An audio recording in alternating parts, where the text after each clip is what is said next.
ያን ያ ጦርነት ተአምራዊ የሆነ ጦርነት ነበር። ሙስሊሞች ገና 300 አካባቢ ነበሩ። ከሃዲያኖች በሺህ የሚቆጠሩ ነበሩ። ያቻው ሙስሊሞች የዛኔ ገና መሳሪያ ምናምን ዝግጅት አላደረጉ። ከሃዲያኖች የመሳሪያ አይነት ሁሉ አላቸው። ፈረስ ይዘው፣ ግመል ይዘው፣ የእግረኛ የሌለ የለም። እንደሚያሸንፉም እርግጠኛ ሆነው እንዳለ ለመጨፈር ሴቶቻቸው ሁሉ ተከትለው መጥተው ነበር ከመካ ቁረይሻውያኖች።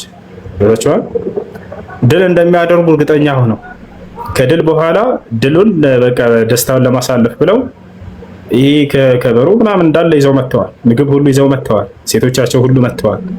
ምንም የሚያጠራጥር ነገር የለንም እናሸንፋለን ብለው ጦር ሜዳው ላይ ሲታዩ ጊዜ ሜዳው ላይ ቀረቡ። ሙስሊሞች ከዚህ ናቸው፣ ከሃዲያኖች ከዚያ ናቸው። 300 ለ1000 ምናምን ሰራዊት፣ በዚያውም ምንም አይነት ያን ያክል የተሟላ መሳሪያ ሳይኖራቸው። በዚህ ጊዜ ነቢያችን ሰለላሁ ዐለይሂ ወሰለም ተንበረከኩና አላህን መለመን ጀመሩ። አላሁመ ነስረከ አለዚ ወዐድተኒ፣ አምላክ ያላህ ሆይ ቃል የገባህልኝን እርዳታህን ዛሬ ነው የምፈልገው አሉ። ዱዓ ያደረጉ ነቢያችን ሰለላሁ ዐለይሂ ወሰለም ጋቢያቸው የለበሱት መሬት ላይ እስኪወድቅ ድረስ አላህን ለመኑ ይላል። አቡበክር ሲዲቅ አብሯቸዋል። ሐታ ቁልቱ ለሁ ያ ነቢየላህ ኢነላሃ ሙንጅዙን ለከ ማ ወዐደክ፣ አንተ የአላህ ነቢይ ሆይ አላህ ቃል የገባልህን ቃሉን ይፈጽምልሃል፣ ይበቃሃል ከዚህ በላይ ብሎ እስኪያስቆሟቸው ድረስ ነቢያችን ሰለላሁ ዐለይሂ ወሰለም አምልኮ ውስጥ ከገቡ በቃ ሌላ ዓለም ውስጥ ናቸው። ገብታችኋል? ሌሊቱ ሁሉ ይነጋል። አንዳንዴ እናታችን አይሻ አብራ ስትናገር አብራ ያደረች ሚስታቸው እየሰገዱ የሱብሂ አዛን የሚባልበት ጊዜ አለ አለች። ከማታ ጀምሮ እኮ ነው ጀማዓ። ስለዚህ በዚያ ሁኔታ ሳሉ ነቢያችን ሰለላሁ ዐለይሂ ወሰለም ልክ ዱዓውን እንደጨረሱ ፈገግ አሉና ይሄን አንቀጽ አነበቡ። ምን አሉ? ነቢያችን ሰለላሁ ዐለይሂ ወሰለም ምን አሉ? ሰዩህዘሙል ጀምዑ ወይወሉነ ዱቡር የሚለውን አንቀጽ አነበቡ። ትንቢት ነው ይሄ የቁርአን አንቀጽ ሱረቱል ቀመር ላይ ይገኛል። ሰዩህዘሙል ጀምዑ፣ እነዚህ ሁሉ ስብስቦችም ይሸነፋሉ። ወይወሉነ ዱቡር፣ ከፊሎቹ ደግሞ ጀርባቸውን ኋላቸውን ሰጥተው ይሸሻሉ ይላል አንቀጹ። ትንቢት ነው። ድል እንደሚያደርጉ እየተናገሩ ነው። የነቢይነታቸው ማረጋገጫ ነው። አንድ ነቢይ ትንቢትን ተናግሮ ያ ትንቢት በተናገረበት መሰረት መፈጸሙ ትክክለኛ ነቢይ መሆኑ ማረጋገጫ ነው። የተናገረው ትንቢት በተናገረበት መሰረት አለመፈጸሙ ደግሞ የዚያ ነቢይ ሐሰተኛነቱ ማረጋገጫ ነው። ታዲያ ነብዩ ሰለላሁ ዐለይሂ ወሰለም ፈገግ ብለው ሁሉም ይሸነፋሉ በአሁኑ ጦርነት ላይ ዝም ብላችሁ ታያላችሁ አሉ። ጀርባቸውንም ሰጥተው ይሄዳሉ የሚለው አንቀጽ ተነበበ። ወዲያውም አላህ ሱብሓነሁ ወተዓላ የቁርአን አንቀጽ አወረደላቸው። ምን የሚል ኢዝ ተስተጊሱነ ረበኩም ፈስተጃበ ለኩም አኒ ሙሚድኩም ቢአልፊን ሚነል መላኢከቲ ሙርዲፊን፣ ሙሐመድ ሆይ እኔን ጌታህን አላህን እርዳታ በለመንከኝ ጊዜ አለ እኔም እሺ ብዬ ተቀበልኩህ። እኔ አንተንና ሰራዊቶችን አስከተዬ 1000 የመላእክት ሰራዊቶችንም እንደማስከትልልህ ቃል ገባሁልህ አላቸው። 1000 መላእክቶች ከሰማይ ጅብሪልና ሚካኤል ሰራዊቶቻቸውን ይዘው ወረዱ፣ አብረዋቸው ሊዋጉ ማለት ነው። ምክንያቱም እነዛ በሺዎች የሚቆጠሩ ናቸው፣ እነዚህ ገና 300 ናቸው። የማይመጣጠን ቁጥር ነው። ከዚያ ጦርነቱ ተካሄደ፣ እንዳሉትም ተፈጸመ። ተሸነፉ እነዛ ከሃዲያኖች። የተወሰኑት ይሸሻሉ ጀርባቸውን ሰጥተው ተብሎ ነበር አይደል አንቀጹ ላይ። የተወሰኑት መሸሽ ጀመሩ። ከዚያ ማረኳቸው፣ ያዟቸው፣ ተማረኩ። መዲና ላይ ወሰዷቸው። ከሃዲያኖችም የቀሩት ያመለጡት ወደ መካ ሄዱ። በዛ ልባቸው በጣም ተሰብሯል ከሃዲያኖች። ከመካከላቸው አንደኛው ዑመይር የሚባለው ከሃዲ ነበር። ሶፍዋን ከሚባል ከሃዲ ጋር በጣም ታላላቅ ናቸው፣ ጀግኖች ናቸው። እነዚህ በካዕባ አጠገብ ተቀምጠው ሳሉ ከዛ በኋላ ምን ሆነ? በካዕባ አጠገብ ተቀምጠዋል እነዚህ ሁለት ሰዎች። ነቢያችን ሰለላሁ ዐለይሂ ወሰለም ደግሞ መዲና ናቸው። ምርኮኞቻቸውን ይዘዋቸው እዛ ተቀምጠዋል። የተማረኩት እዚያ ናቸው።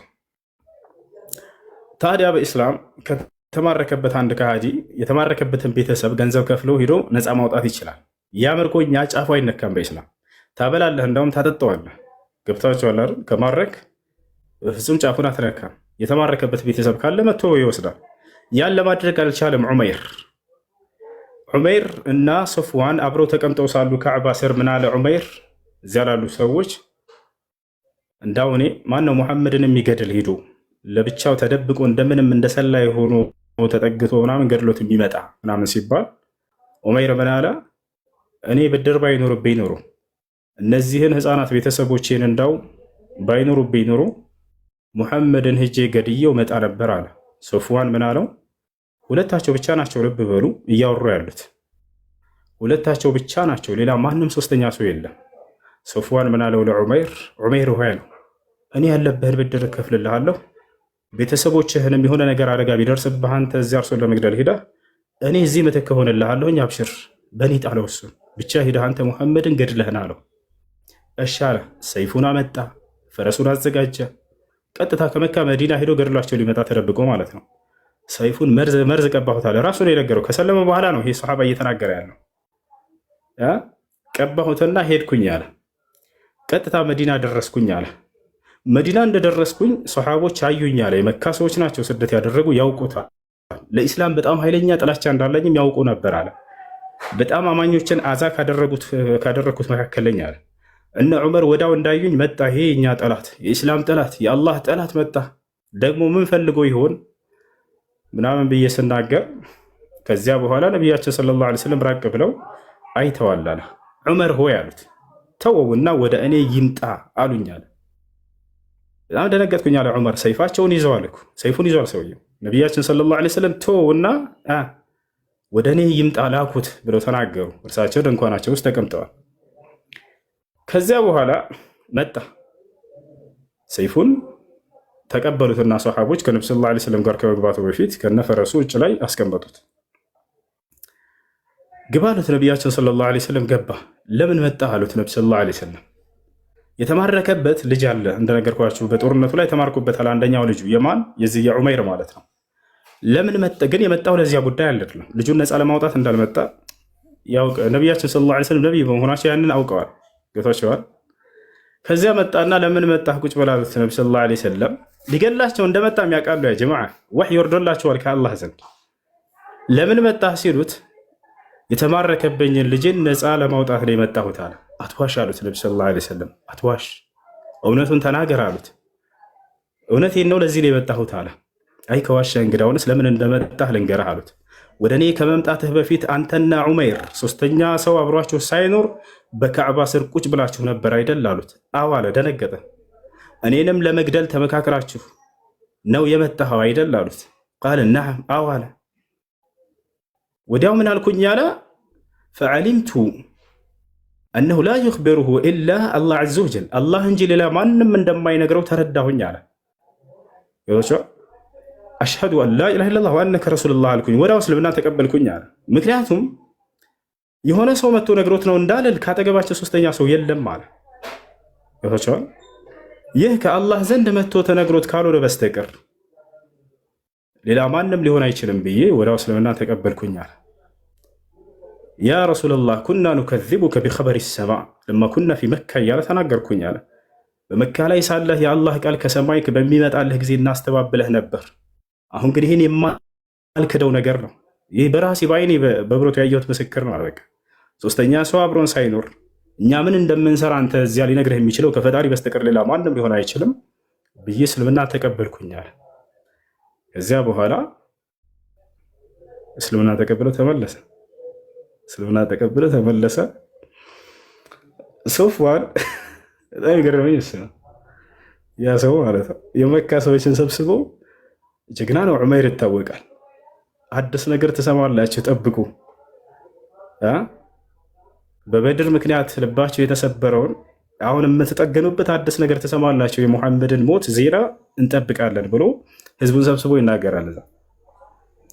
እንደዛ እየተናገረ እያለ የሆኑ ሰዎች መጡና ሰምተዋል። ከመዲና ነገሩት። ሄደ እኮ ዑመይር ሰይፉን መዞ ሙሐመድን ሊገድል ሄዶ እስልምናን ተቀብሎ እየተመለሰልህ ነው አሉት። ወላሂ ላ ኡከሊሙሁ አበደን አለ ሱፊያን። በፍጹም ያንን እንደው ላናግረው አልችልም፣ አላናግረውም ከዚህ በኋላ ብሎ ተናገረ። አላናግረውም ብሎ ተናገረ። ከዚያ በኋላ መጣ። እንዳውም ሰውየው ምንድን ነው ያለው ዑመር ለነብዩ ሰለላሁ ዐለይሂ ወሰለም፣ ሙሐመድ ሆይ አንተን አዛ ሳደርግህ ነበር፣ ልክ እንዲሁ የአንተን ተከታዮችንም አዛ ሳደርግ ነበር። እስልምናን በጣም እጠላ ነበር። አሁን እስልምናን ተቀብያለሁኝ፣ ወደ መካ ተመልሼ እስላምን እንዳስተምራቸው ዘንድ ፍቀድልኝ ብሎ ጠየቃቸው። ወዲያው እንዴት ይጠይቃል? ሳይማር ልትሉ ትችላላችሁ። ወዲያው ነብዩ ሰለላሁ ዐለይሂ ወሰለም እስልምናን ከተቀበለ በኋላ ተናግረዋቸው ነበር። ሰሃቦችን ጠሩና ሃዛ አኹኩም አሉ። ኑና ሊገድል እንደገባ ያውቃሉ ሰሃቦች። ራሱ ሰይፉን ይዞ ነው የመጣው። ኑና ወንድማችሁ ሆኗል፣ አሁን እስላምን ተቀብሏል። ኑና ስለ እስላም አስተምሩት፣ ስለ ውዱ አደራረግ፣ ስለ ሶላት ማሰጋገድ አስተምሩት። ከእኛም ጋር ይሰግዳል ከዚህ በኋላ ወንድማችን ነው ብለው ተናገሩ። ሰሃቦችም ያንን በመደነቅ የታዘዙትን አደረጉ። ሊገድል እንደመጣ ያዩት ሰው ተማርኮ በእርሳቸው ማንነት ሰልሞ ሄደ እና በርካታ ሰዎች ነቢ ሰለላሁ ዐለይሂ ወሰለምን የግድያ ሙከራ ለማድረግ መጥተው የሰለሙ ናቸው። ዑመር ታውቃላቸው አይደል? ዑመር የሰለመው ታላቁ የነቢ ሰለላሁ ዐለይሂ ወሰለም ኸሊፋ፣ ሶስተኛው ኸሊፋቸው፣ ሁለተኛው ኸሊፋ ነቢ ሰለላሁ ዐለይሂ ወሰለምን ለመግደል መጥተው ነው የሰለሙ። ይሄም ልክ እንዲሁ እርሳቸውን ለመግደል መጥተው ነው የሰለሙ። ሌላው ልክ እንዲሁ እርሳቸው ላይ ግድያ ሙከራ አድርገው ተአምራትን አይተው ከሰለሙ መካከል ሶስተኛው ልንገራቸው። ነቢያችን ሰለላሁ ዐለይሂ ወሰለም የሆነ ዛፍ ስር ተጠልለው ተኝተዋል። ደክሟቸዋል። ሁሉም ሰሃባ በየስፍራው ተኝተዋል፣ ደክሟቸዋል። አንድ ከሃዲ ነቢያችን ሰለላሁ ዐለይሂ ወሰለምን ለመግደል ይመጣል። ቀጥታ እርሳቸው ያሉበትን ፈለገና አገኛቸው። ወዲያው ሰይፉን መዘዘና ከላያቸው ላይ ቆመ በእርሳቸው ስር። ነቢያችን ሰለላሁ ዐለይሂ ወሰለም አይናቸውን ገለጡና አዩት። አስቡት፣ ሰይፍ ይዟል፣ ቆሟል። ነቢያችን ሰለላሁ ዐለይሂ ወሰለም ተኝተዋል። መግደል ይችላል። ያ ሙሐመድ አላቸው፣ መን የምንዐከ ሚኒ፣ ሙሐመድ ሆይ ማን ነው ዛሬ ከኔ የሚያስጥልህ አሁን አላቸው። ነቢያችን ሰለላሁ ዐለይሂ ወሰለም ከፍ ባለ ድምፃቸውን ከፍ አድርገው አላህ አሉት። አላህ ነዋ ብለው ተናገሩ። ፈሰቀጠ ሰይፍ ዐን የዲህ፣ ከእጁ ሰይፉ ወደቀ፣ ተርገፈገፈና ሰውየው ልክ የአላህ ሱብሓነሁ ወተዓላን ስም ባነሱበት ጊዜ ማለት ነው። ከዚያ በኋላ ነቢያችን ሰለላሁ ዐለይሂ ወሰለም በተራቸው ሰይፉን ያዙና መን የምንዐከ ሚኒ አሉት። አሁን እስከ እኔ ማን ነው የሚያስጥልህ አሉት። ያ ሙሐመድ ኩን ኸይረ አኺዝ አላቸው። ሙሐመድ ሆይ መልካም ማራኪ ሁን አላቸው። በቃ በአንተ ምርኮ ስር ወድቅ ያለሁኝ አሁን ከነዚያ ከማራኪዎቹ መልካም ሁን፣ ይቅር በለኝ፣ ለፈኝ ነው በቃ። ታዲያ ሊገድላቸው የመጣን ሰው ሰይፍ መዞ ሊገድላቸው የተጋበዘን ሰው ነቢ ሰለላሁ ዐለይሂ ወሰለም ገደሉት ወይ? አልገደሉት። ነቢያችን ሰለላሁ ዐለይሂ ወሰለም ሳይገድሉት በነፃ ላኩት፣ ሂድ በቃ አሉት። ነገር ግን ያን ሰው ሂድ ከማለታቸው በፊት ወደ እስላም ጠሩት። ቁል ላ ኢላሃ ኢለላህ አሉት። ከአላህ በስተቀር ሌላ አምላክ የለም ብለህ መስክር አሉት። ሰውየውም ምን ያሁን መስለም አልችልም አለ። ግን ላ ኡቃቲሉክ አላቸው። ላ ኡቃቲሉክ ፊ ሶፍ መን ዩቃቲሉክ፣ አንተ ከሚዋጉህ መስመር ሁኜ እኔ አንተን በፍጹም አልዋጋህም ቃል እገባለሁኝ አለ። ነቢያችን ሰለላሁ ዐለይሂ ወሰለም ለቀቁት፣ ሄደ። ከሄደ በኋላ ወደ ህዝቦቹ ጋር ወለማ ወሰለ ኢላ ቀውሚህ፣ ወደ ህዝቦቹ ጋር በደረሰ ጊዜ ቃል ጅእቱኩም ምን ኸይር ናስ፣ ከሰዎች ሁሉ መልካም ከሆነ ሰው ዘንድ ነው የመጣሁት አላቸው። ሊገድል እንደሄደ ያውቁ ነበር። ከሰዎች ሁሉ መጥፎ የሆነን ሰው ግደል ብለውት ነው የላኩት። ምን ብሎ መሰከረ ለህዝቦቹ? ከሰዎች ሁሉ መልካም ከሆነ ሰው ዘንድ ነው የመጣሁት። ጀግና ሰው ብሎ ማለት መበቀል እየቻለ ምህረት ያደረገ ሰው ነው። ገብታችኋል? ጀግና ሰው ብሎ ማለት ጦር ሜዳ ማነው የሆነ ቦታ ላይ ተገናኝተህ በትግያ ጥሎ ያሸነፈ ሰው አይደለም። ይሄ የአካል ጥንካሬ ነው፣ ነገር አይደለም። ትክክለኛ ጀግንነት ግን ይሄ ነው። በቃ ኢስላም ይሄ ነው። ነቢያችን ሰለላሁ ዐለይሂ ወሰለም ሊገላቸው የመጣን ሰው መበቀል እየቻሉ ነቢ ሰለላሁ ዐለይሂ ወሰለም ነፃ አድርገው ላኩት። በጦር ሜዳ ላይ የተማረኩ ሰዎች አላህ ጦር ሜዳ ላይ ሰዎች እየተዋጉ እያለ ከሃዲያኖች ከደከሙ በቃ ተዋቸው፣ አቋርጡት ጦርነቱ እንዳለ ታውቃላችሁ። ይሄ የቁርአን ህግ ነው፣ የእስላም ህግ ነው። ከደከሙ በቃ ተዋቸው፣ አትግደሏቸው አለ አላህ። ጦር ሜዳ ላይ ራሱ ማለት ነው ያሉ ሊጋደሉ የመጡ ሰይፍ ይዘው የመጡ ሰዎች ደከሙ አይደለ? አልቻሉም አይደለ? አትግደሏቸው፣ ተዋቸው አለ አላህ። ፈኢዛ ለቂቱም ለዚነ ከፈሩ ፈደርበ ሪቃብ ሐታ ኢዛ አስኸንቱሙሁም ፈሽዱ ፈኢማ መነን በዕዱ ወኢማ ፊዳን ሐታ ተضع الحرب أوزارها። ልክ ከተዳከሙ በጦር ሜዳ ላይ መካከል ይተዋሉ። ራሱ ጠላት ናቸውና ሊገሉ መተዋልና ግደሏቸው ብሎ ሂሳብ የለም። ከዚያ ይማረካሉ። ከተማረኩስ ማብላት ማጠጣት ግድ ነው አንተ ጋር እስከ ማረካቸው ድረስ ገብታችኋል አይደል? ከዚያ በኋላ አለቃቸው የእነዚያች ሀገር መሪ መጥቶ የሚጣልበትን ገንዘብ ያክል ተጥሎበት ያንን ከፍሎ መውሰድ ይችላል። መንግስቱ ካልቻለ ቤተሰብ መጥቶ መውሰድ ይችላል። ገብታችኋል? ቤተሰብ መጥቶ መውሰድ ይችላል። ያ ነው። አይ ራሱ ሰውየው የተባረከው ሰው ራሱ ገንዘብ ከፍዬ መውጣት ፈልጋለሁ ነፃ ካለ መብት አለው። ያም ካልቻለ ራሱ ሰርቼ ላምጣ ጊዜ ስጡኝ ካለ ጊዜ ይሰጣል። ሁሉ ይህን ሁሉ መንገድ አስቀምጦለታል ኢስላም። የሚገርም ህግ እኮ ነው ወላሂ ላዚም። ኢስላም በዚህ በኩል በተለይ ያስቀምጠው የተማረኩትን ግደላቸው ምናምን አይደለም። ይህ መጽሐፍ ቅዱስ ላይ ብትሄድ እግዚአብሔር ምን አለ? የተማረኩትን ለሁለት ከፈሏቸው አለ። ወንዶችን ሙሉ በሙሉ ግደሏቸው ይላል። ከዚያስ ሴቶቹን ደግሞ ለሁለት ትከፍላቸዋላችሁ አለ እግዚአብሔር። ድንግል ከሆኑ ለራሳቸው ተጠቀሙባቸው፣ ሰዷቸው አለ። ድንግል ካልሆኑ ደግሞ ሴቶችን ጨርሳችሁ ግደሏቸው ይላል። ከይፍ በኢስላም ያለው የለም በፍጹም። ይህ ነው። ታዲያ በዚሁ አጋጣሚ አንድ መጨረሻ ልንገራችሁ። በጦርነቱ ጊዜ በበድር ጦርነት ጊዜ ከተማረኩ መካከል የነቢዩ ሰለላሁ ዐለይሂ ወሰለም አማች ተማርኮ ነበር። የነቢ ሰለላሁ ዐለይሂ ወሰለም ሴት ልጅን ያገባ ሰው ገና የዛኔ አልሰለመም ነበር። የየትኛዋ ልጃቸው? የዘይነብ። ነቢያችን ሰለላሁ ዐለይሂ ወሰለም ስንት ሴቶች ልጆች አሏቸው? አራት። ዘይነብ፣ ሩቀያ፣ ኡሙ ኩልሱም፣ ፋጢማ። ሩቀያ እና ኡሙ ኩልሱም ዑስማን ብን ዓፋን ያገባቸው። ሩቀያን አግብቶ ስትሞትበት ጊዜ ኡሙ ኩልሱምን አግብቷል። ፋጢማን ደግሞ ዓሊ ያገባት። ዘይነብን ያገባት ነቢያችን ሰለላሁ ዐለይሂ ወሰለም ገና መካ ላይ ያሉ ነበር ወደ ኢስላም ጥሪ ያደረጉለት። አልተቀበለም ሰውየው። ዘይነብ ግን ተቀብላለች። የዛኔ ሙስሊምና ከሃዲ ይለያዩ የሚለው የቁርአን አንቀጽ አልወረደም ነበር። እስኪሰልም ድረስ ነቢ ሰለላሁ ዐለይሂ ወሰለም ጠበቁት፣ አልሰለምም። ከዚያ ልክ ጦርነት ላይ ሲሆን ጊዜ ነቢያችን ሰለላሁ ዐለይሂ ወሰለም ወደ መዲና ስደት አድርገው መዲና ላይ ሳሉ ከዚያ በኋላ ልጃቸው ልትመጣ አልቻለችም። ባሏን በጣም ተወደው ነበርና ስደት አላደረገችም። የዛኔ እስኪሰልምላት ተስፋ አድርጋ እየጠበቀች ነበር፣ ግን አልሰለምም። ጭራሽ የበድር ጦርነት ሲካሄድ አብሮ ሊዋጋ ሄደ። ሙስሊሞችን ሊዋጋ ማለት ነው። የእርሷ ባል በጦርነቱ ላይ ተማረከ። ባሏ ከተማረኩት መካከል ሆነ። ቅድም እንዳልኳችሁ በኢስላም ሕግ ምን አለ? አንድ ሰው ከተማረከበት ቤተሰብ ገንዘብ ከፍሎ መውሰድ ይችላል አይደለ? ስለዚህ የተማረከባቸው ሰዎች ሁሉ የመካ ከሃዲያኖች የተማረኩባቸውን ሰዎች ለመውሰድ ገንዘብ እየላኩ መውሰድ ጀመሩ፣ ማስመጣት ጀመሩ። ከተማረከው መካከል አንደኛው ማን ነው? የነቢ ሰለላሁ ዐለይሂ ወሰለም የልጃቸው ባል ተማርኳል። እሱ አይ ይሄ ልጅ ባል ነውና ልላከው ምናምን ብሎ ሂሳብ የለም። የእስላም ሕግ ነው፣ ሕግ ነው። ነቢ ሰለላሁ ዐለይሂ ወሰለም ይሄ ለቤተሰብ ይሁን ምናምን ብሎ ሂሳብ የለም። አያችሁ፣ ፍትሐዊ መሪ ናቸው። ተማርከሃል፣ ተማርከሃል፣ ነፃ የሚያወጣ እስኪመጣ ድረስ አንተም እንደሌሎቹ እዚህ ትቀመጣለህ አሉት ነቢ ሰለላሁ ዐለይሂ ወሰለም። ከዚያ በኋላ እርሱን ነፃ የሚያወጣ ገንዘብ ተላከ። ከማን? ከሚስቱ ከዘይነብ ከነቢ ሰለላሁ ዐለይሂ ወሰለም ልጅ ማለት ነው። በከረጢት ተቋጥሯል ገንዘብና የአንገት ሀብል። ነቢያችን ሰለላሁ ዐለይሂ ወሰለም ናቸው ገንዘቡን እየተቀበሉ እያዩ ነፃ የሚያወጧቸውና የሚሰጧቸው የነበሩ መሪ እርሳቸው ናቸውና ይፈሻል። ልክ ሲከፍትት ጊዜ ቀረ ከረጢቱን ነቢያችን ሰለላሁ ዐለይሂ ወሰለም በውስጡ ላይ ገንዘብና የአንገት ሀብልን አገኙ። የአንገት ሀብልን ሲያዩ ግን በጣም አለቀሱ። ነቢ ሰለላሁ ዐለይሂ ወሰለም ስቅስቅ ብለው አለቀሱ። ሰሃቦች በጣም ደነገጡ። ለምን አለቀስክ አንተ የአላህ መልእክተኛ ብለው ጠየቋቸው። ያለቀስኩት ይሄ የመወዳት የሚስቴ የአንገት ሀብሏ ነበር አሉ። የኸዲጃ ሀብል ነው፣ እሷን ስላስታወሰኝ ነው። ሙታ ራሱ አልረሷትም ነቢ ሰለላሁ ዐለይሂ ወሰለም። ትክክለኛ ፍቅር ማለት ይሄ ነው። ትክክለኛ ፍቅር በሞት አይቋረጥም። ያንን ሲያዩ ጊዜ ነቢ ሰለላሁ ዐለይሂ ወሰለም አለቀሱ። ይሄ የሚስቴ ሀብል ነው፣ ልጄ ዘይነብ ባገባች ጊዜ ለእርሷ ጌጥ የሆነ ዘንድ ብላ ማስታወሻ ብላ ሰታት ነው። አሁን ነፃ ለማውጣት ባሏ ልካው ነው። እናንተ ከፈቀዳችሁልኝ ብለው አቀረቡላቸው። ይሄ ከልጄ እጅ እንዲወጣብኝ አልፈልግም፣ የሚስቴ ማስታወሻ ስለሆነ።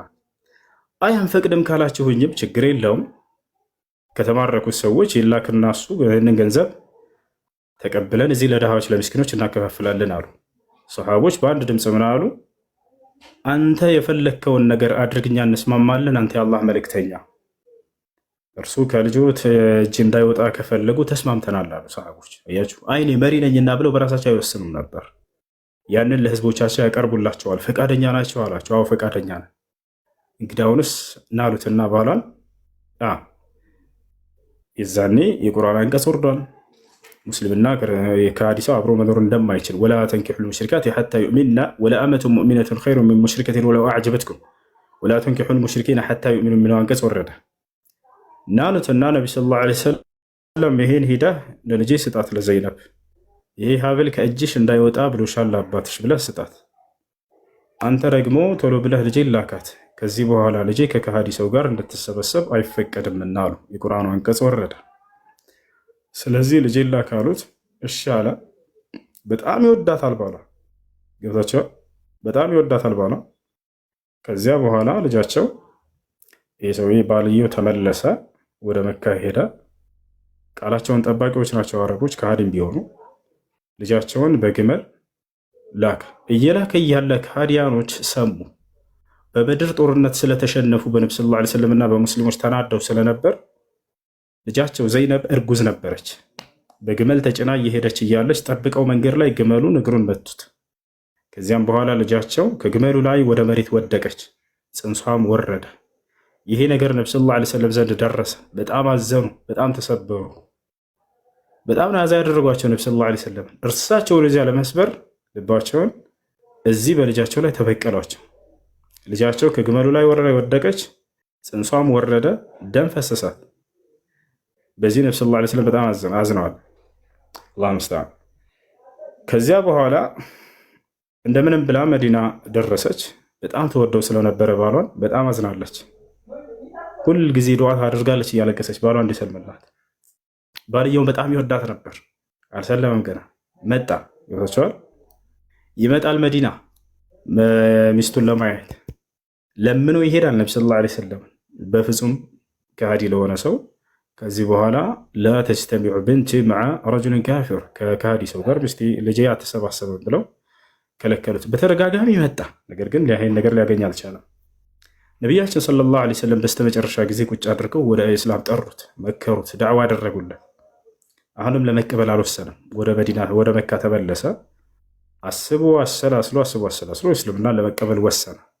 ከዚያ በኋላ እስልምናን መጥቶ ሲቀበል ጊዜ ነቢያችን ሰለላሁ ዐለይሂ ወሰለም እንደገና አጋባቸው። ባልና ሚስት ነው መኖር ጀመሩ።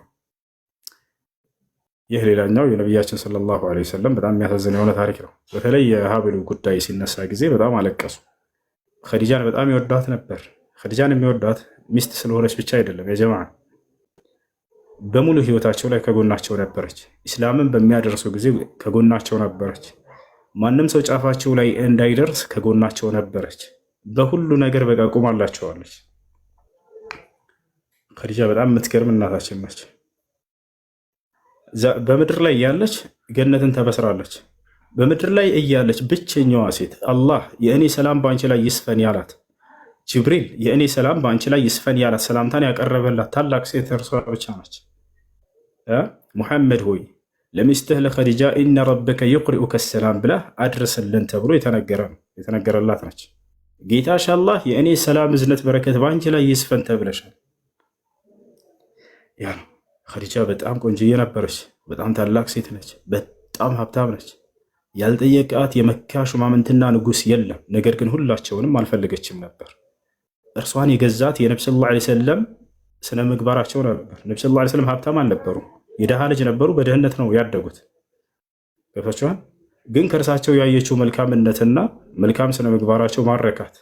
የሰዎች ገንዘብና የሰዎች ስመጥሪነት እርሱ አልጋበዛትም እንጂ ንጉሶች ጠይቀዋታል። ባለሀብት እንዳለ ጠይቋታል። አትሰማቸውም፣ አልሰማቻቸውም ነበር።